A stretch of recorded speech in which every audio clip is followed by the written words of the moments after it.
the full worm moon, whatever you want to call it, circle, square, triangle, whatever. I'm pretty chill when it comes to stuff like that.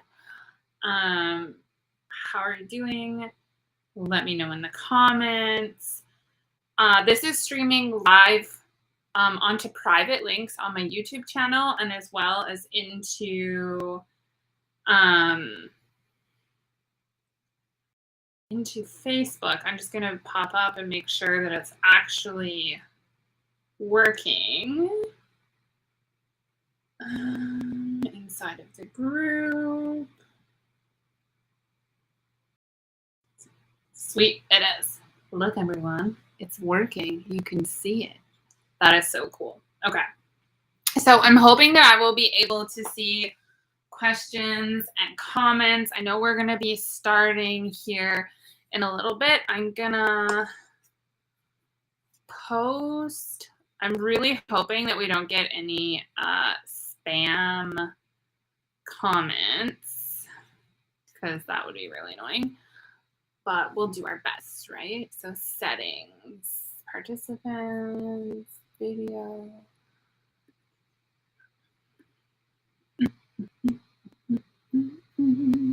Let me know if you can hear me okay when you're popping in. I'm using Restream, which is something that I've absolutely enjoyed doing. I'm going to make sure it allows me to see your name so that I can tell who's a real person and who isn't when they pop in. And comments, social comments here. Click on them too. Sweet, cool. I will do that for us. There we go. Now people will be able to see the chat. I apologize in advance. Sometimes there's like spam comments. Don't click any links that I don't put into the chat, okay?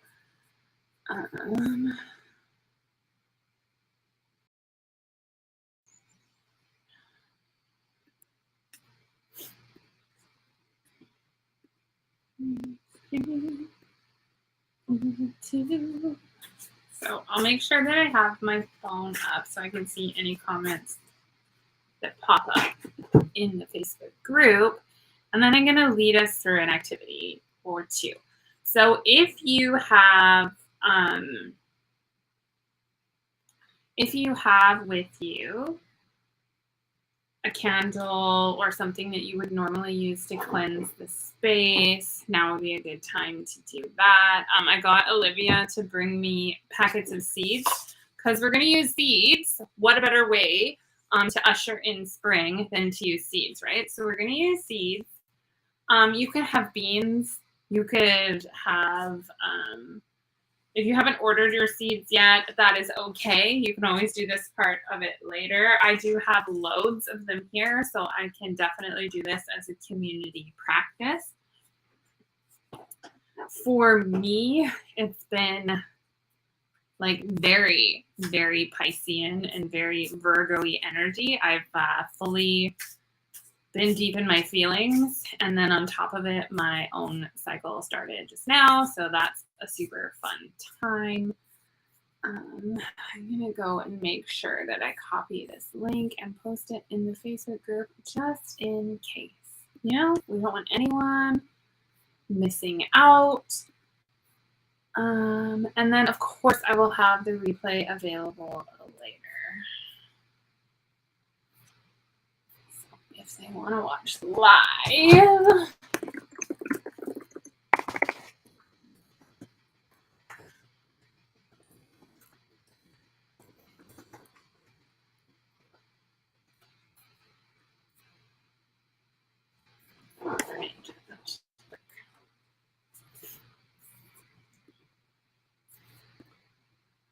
All right, I'm just going to go ahead and get started, and when folks pop in, they pop in. So today I'm going to pull us a couple of cards from my new deck, which is the Inner Witch Tarot, Practical Magic Inner Witch Tarot.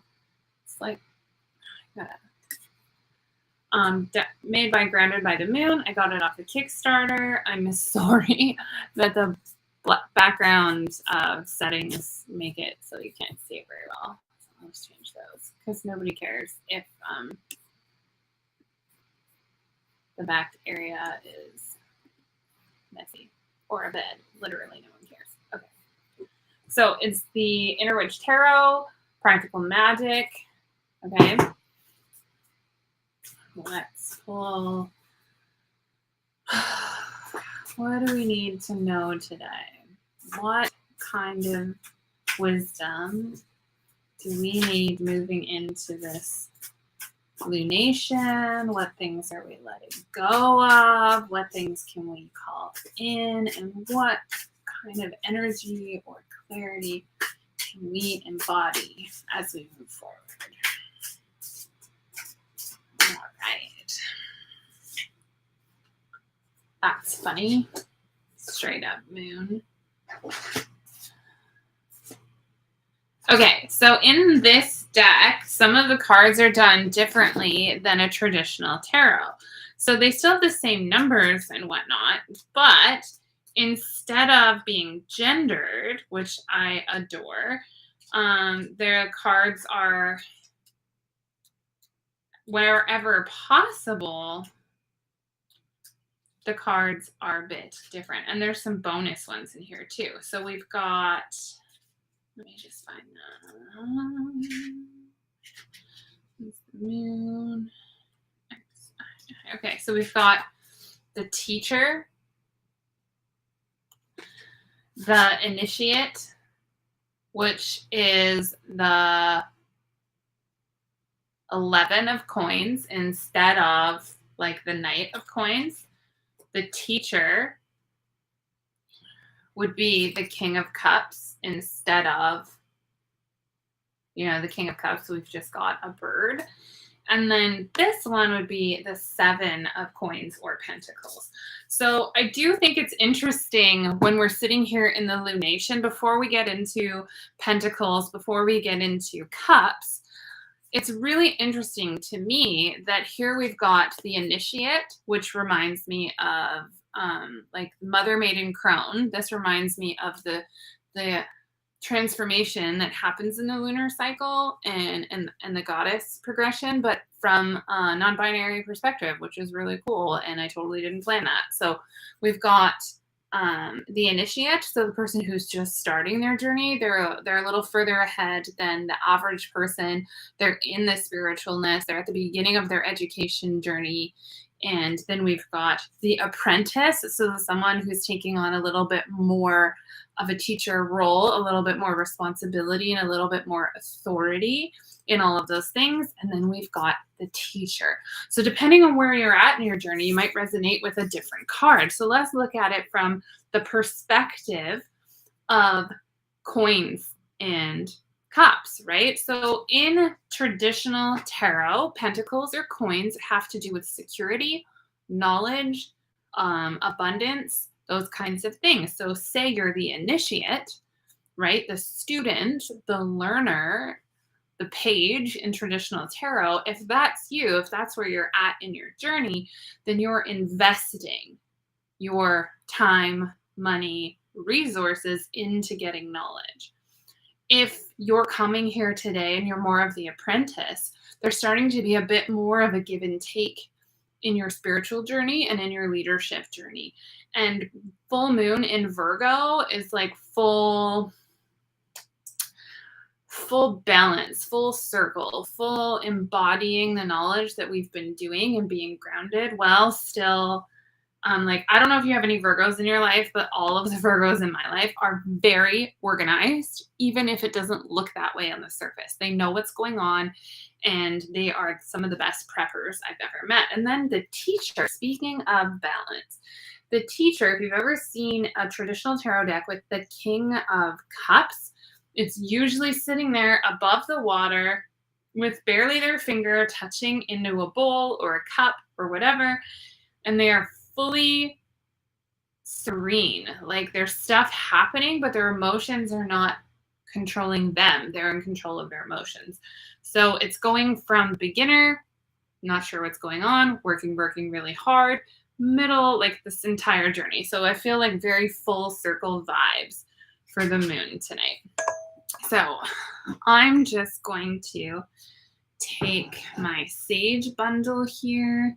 I've got my little cauldron with a charcoal disc in it. And I'm just gonna put my sage bundle on here and just allow it to gently cleanse the space. This sage was hand collected and crafted locally. Some sage from an indigenous healer and cedar in the middle for a smoke cleanse. Whenever possible, I try to source my things locally and ethically, just to make sure that I'm not taking away from any sacred practices of anyone else. You know what I mean? Okay. So normally when I do a ritual like this or a moment like this, I'm not super like liturgical. I have a history of being in conservative Christianity. That was my background. And the idea of having to do things a set way just because they've always been done that way doesn't really work for me. Hands up if you can relate, you know what I'm saying? So I can see that Mandy is watching. If you have any questions or comments, I can see the comments in the Facebook group on my phone, Mandy, so I'll be able to see those. I know that you can't really comment directly on the live stream unless you join it from the other link that I posted in that group. So I'll make sure to keep looking down in case you have questions or concerns. There's a couple of books that I'm going to be pulling from today. If you've been with me for a while, I have all of the Witch of the Forest guides for books. And I think that for someone like me who's neurospicy, it can be really hard to just memorize everything. So I don't bother. I study and study and study, and whatever I remember is cool, and whatever I don't remember, also cool. That's what books are for. So I'm going to talk a little bit about Virgo's characteristics, and how that might inform the way you approach setting intentions today and the way you approach things that you're letting go. So Virgo symbolizes the maiden, the initiate, or the virgin. The element is earth. Birthstone is peridot. Ruling planet is Mercury. The tarot card is the Hermit, which is like looking within, but also there's always a lantern. So it's never fully darkness. So when you get hermity vibes, I often feel like it's shadow work, but shadow work gets a bad reputation. Shadow work is just dealing with your shit. It's shining a light on and learning from the stuff. We got this. Okay. So characteristics of a Virgo. So you let me know if any of this stuff rings true for the theme of the last week and then like this next little bit, okay?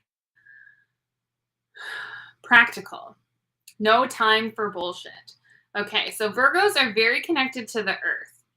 This stops them from becoming arrogant or egotistical. Virgos are modest, particularly about their achievements, and people born under this sign or with it in their chart tend to be very organized and have an incredible attention to detail. They meticulously notice every little thing about their surroundings and people in their environment, which is a double-edged sword. This can make them very critical at times when they're in their shadow self. So Virgo is very reliable. They are the conscientious sign, always making sure that everything they do is done to a high standard, which, again, in the shadow side, could lend itself to perfectionism.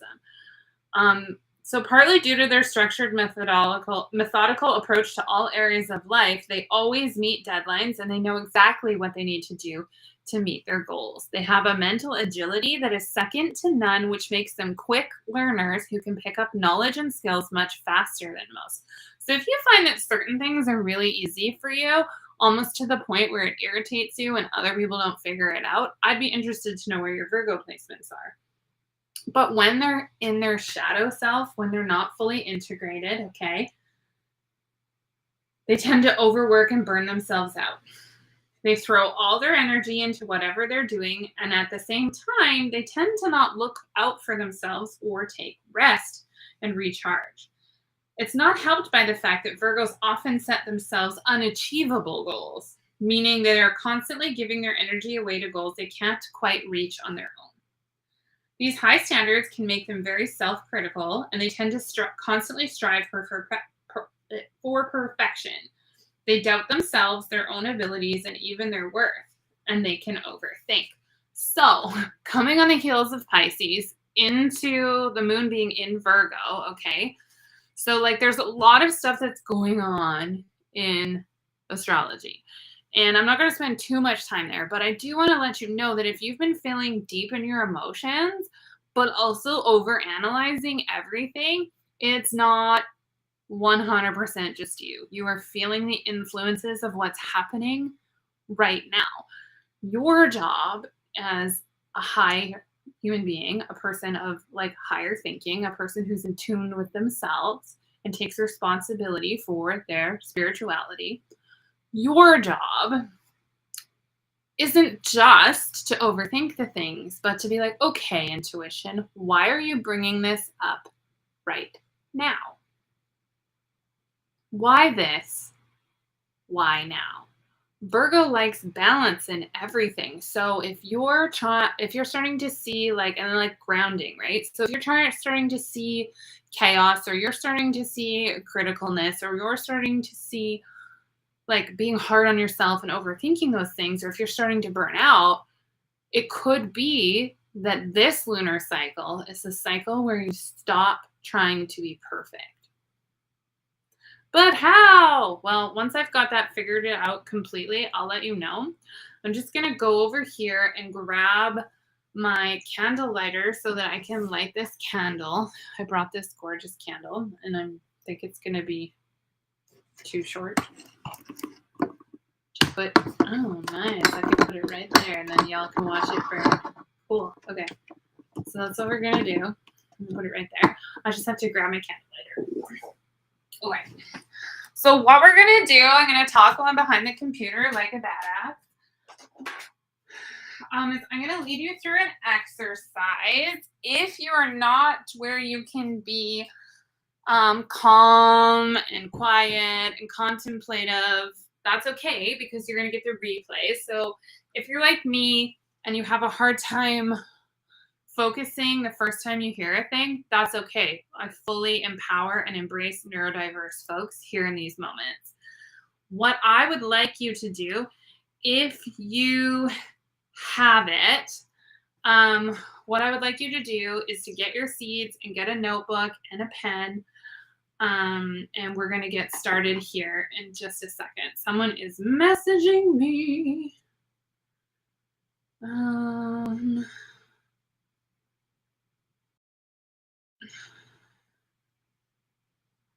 Not important. Okay. So I'm going to light this candle. This is just one of my ritual candles. It's white because white can be substituted for any candle of any color if you don't have one, which I love. I mean, it's up to you if you want to embrace rules in your practice in relationship to colors and symbology and stuff like that. For me, I like to attach meaning to different things because it helps me focus and helps me set my intentions and channel them where I would like them to go. Our sage and cedar bundle needs a little assistance. I've got my cacao and my cat mug. Okay, so I had a really good question via email, like what kind of seeds to bring. Literally any. So Olivia, my wife, and I just went to CD Sunday, and we got some seeds for our garden. So you could have just one bean, like if you don't have seeds right now, that's totally fine. You can hold an almond. You could hold a rock.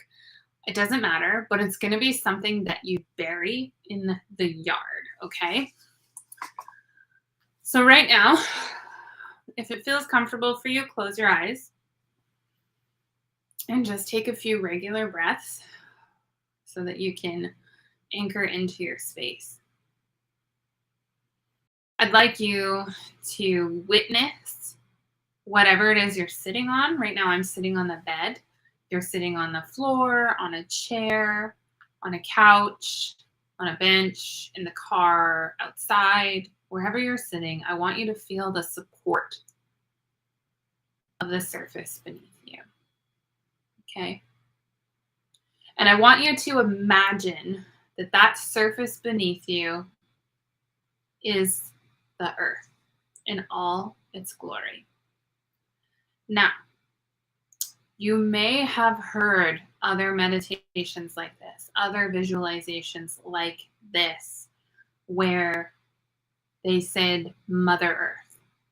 If you feel resonated to Mama Earth, if you feel resonated to Gaia, if you feel resonated to that kind of language, by all means use it. As a person, as a queer person of non-binary experience, I am bringing that lens to my practice and inviting you in. Wherever gender appears and I don't find it necessary, I will use they, them pronouns. So we're sitting here and we're feeling the anchoring of the earth beneath us in all of its strength and its wisdom and its glory. And it's been here for thousands and thousands of years. And yet every year it's new again. And not unlike the lunar cycle. Today is the full moon. And the moon will wane and die and be reborn. We hit the new moon until it's fully full again. And then it will sink back in and come back out, forever reinventing itself and rebirthing just like the earth. And arguably just like the life force within you. So as you are sitting, connecting to that surface, and you feel supported and you feel the strength, I want you to imagine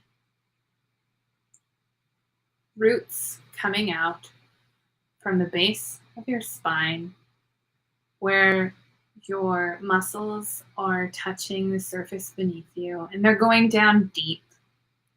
They go through the surface, what you're sitting on, through the floorboards, down through the foundation, in between the little rocks. They send out their filaments deep, deep down through the clay, through the lava rock, down into the molten core of the earth. And once there, they are connected. And that energy from the earth flows up into you. And it ignites your own power.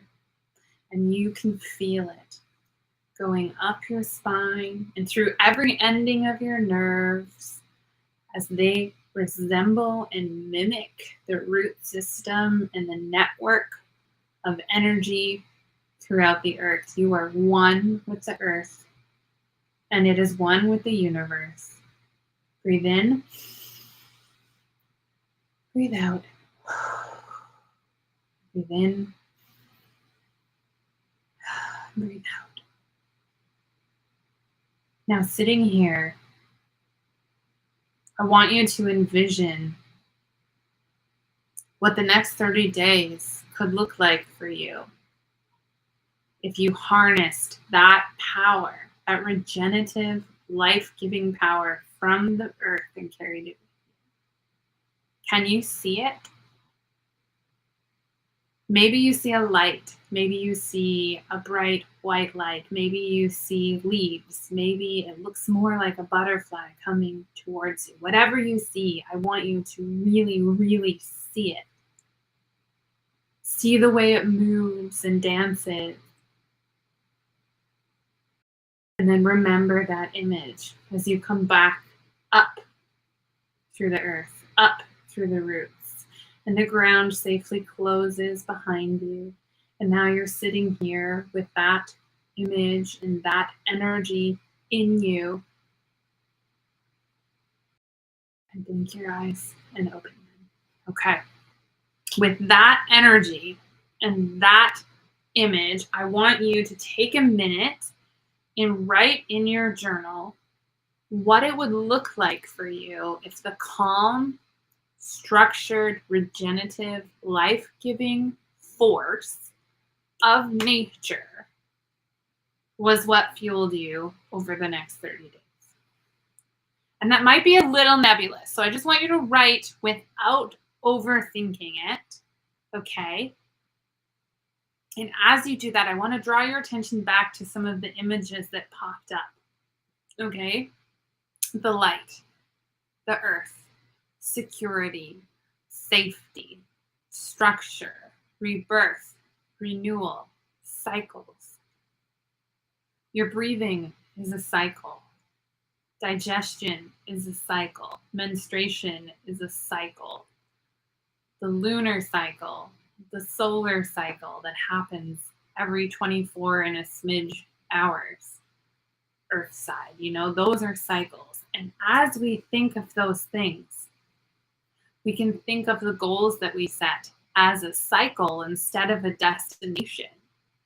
There's going to be the inspiration phase, and there's going to be the doubting phase, and there's going to be the germination phase, and then where the roots start to anchor, and then something starts to give birth, and then it morphs into something you couldn't even believe, and then it bears fruit, and then other people eat of that fruit, and then they're nourished and inspired, And all of it starts with a little idea.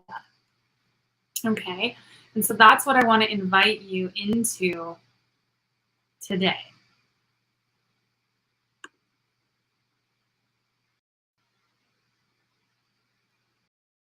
So if you have your seed or your object, I'm not actually going to take mine out of the package because I don't want my cats to eat them accidentally. But I am going to hold this in my hands and place it on my heart center and speak or feel my intentions into this seed. Okay? So for example, this month I have some very big things coming up. And I'm afraid of them. I'm afraid to be seen. I'm afraid I might fail. I'm afraid I made the wrong choice. But I also feel compelled and pulled into a direction, so I'm going to do it, right? So in here, I'm going to put my hope for clear path, for discernment, for clarity, for longevity, for follow through, wisdom, strength, knowing when to rest, and trusting that as this seed is beneath the surface and it takes 110 days to go from germination to harvest, so do my goals take a little while sometimes. And I know, just like this seed that I'm imbuing with the intention of the goal of this T to T group, this trauma to trust group, and my quantum accelerator program, that I am showing up in my authenticity, in my love, in my conviction, in my humanity, in my wisdom, in all things that are true of me and for me. I show up in consistency, and I properly nourish myself, and I will make sure to gain knowledge from the waters of wisdom and rest from life and spend time in nature so that I can grow up in a good way and produce good fruit. So I'm going to take these seeds and I'm going to plant them as soon as that frost melts outside. And in 110 days from now, not only will I be picking a ripe squash, but I will be reaping the rewards of my hard work and celebrating. And so will you. Okay? You can do this kind of intention setting with any object. I prefer seeds because you can see the concrete growth, literally, and not a pun intended. You can watch the journey take place, okay? I do recommend using seeds purchased from a garden store, or if you're an expert at seed saving, that too. Otherwise, you might do what we did and use seeds that weren't properly stored and aged, so they died. And then last year we planted them, and our intentions didn't grow. It was very sad. And I made it mean some kind of thing. So let's not do that. There's a lot that happens in nature. This is just a metaphor and a symbol. Okay. So I'm going to pull something from my other book here. Let me know if you're having any questions, comments, concerns, if it's coming through all right. Just looking for the right page. I should have used a bookmark. Yeah. I know there's like a bunch of folks who are going to be joining us via the replay. And if you have questions or whatever, I know you're not inside of the Quantum Accelerator group, so you can just send me a DM, a message, or post inside of my Facebook group, and I will give the answers to you. So what you might have been thinking is, why did Cheryl light the candle in the first place? You don't need to if you don't want to. But for me, I don't cast circles the way that people in like the Wiccan tradition do. For me, I use candles as a focal point for my energy, for the universe, whatever you want to call it, source, spirit, God, angels, etc. I use candles to do that. So like I have specific candles in my house that I use for different things. This one is a ritual candle, and it'll actually burn for like 45 hours. So I get to use it in different seasons, which is really cool. I have little mini ones that have spell candles that have that burn for an hour and have little different things according to them. And then I will sometimes get like a bougie jar candle and then do an intention setting ritual like we did with the seeds, but for prosperity, for wisdom, for protection. And then whenever I light that candle, it invokes the spirit of those things into my life. So connecting with the energies of spring. Spring is right around the corner. Spring happens between this full moon and the next one, which is really, really fun. Like the next full moon that we all have, we will be in spring already because the equinox is right in the middle. So as with other seasons, creating an altar to honor spring is a great way to connect with the energies this time of year. You could take potted bulbs, like you'd like tulips from the grocery store. You don't have to be fancy. Seeds, spring flowers, and ribbons are all wonderful additions to any spring altar. So when I have an altar, it's usually like a shelf that's tucked way up because of my cat. So you can't really see it right now, but there's one over to the right of me that is like nailed to the wall so they can't get in it. And it's got like little jars and knickknacks and stuff. And then I have one under the TV in the living room. So other things that are good to invoke spring and really bring about all of that stuff is reds, greens, pastel colored candles. It doesn't have to be complicated. It doesn't have to take up a lot of space. You can put dried fruit because you don't want to attract pesties into your house. Spring is the time where the days are getting longer. So if you live where I live right now, you might, be getting No more early sunsets. So where I live, the sun will not set until after 6 p.m. for the next 8 months. And that is good news to me because when it was going down at 3, I was sad panda. So at the spring equinox, the days and the nights become perfectly balanced between Virgo and Libra, the two signs that like balance the most. That is not a coincidence, right? So this year, that's where it falls, okay?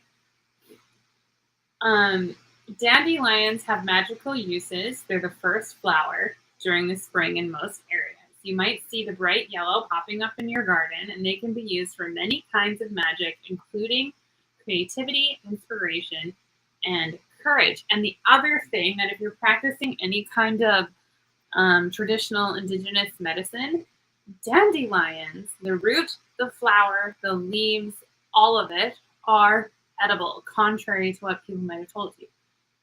The problem comes in is like where they grow, whether or not they have heavy metals or pesticides. So don't eat city dandelions unless you know exactly where they're from and what kind of soil they're in. But they are good for cold and flu. They're good for digestion. They're good for inflammation. They're good for cough. They're good for skin irritations. There's so many ways to use them. And if you would like to know some of those ways, hit me up and I will send you the information that I have. In the meantime, I would love for you to take a minute after this live is over and really think about what you would like to have different this March compared to last March. Not in a mean to yourself kind of way, but in a what if anything could be true for me? How would I approach this month different? How would I approach my morning differently? How would I approach what I do each day differently? I know for me, if anything could be true, and it can, I would watch a lot less TV. I would take a lot more care of my physical body. Not because I have to, but because I feel better when I do it. And that prepares me to have the stamina to do what I'm called to do. So I'm going to go and journal out all of the things for my intentions. I'm so grateful that you're here for this. I would love to have a time of connection inside of the Facebook group, the big one, so that everyone else can participate as well. So if there's something that stood out for you or something you'd like to know more about, hop into the Cheryl Fallen Guidance community and let us know. For now, I'm going to go honor my menstruating body and lie flat and eat some root vegetables. Bye for now.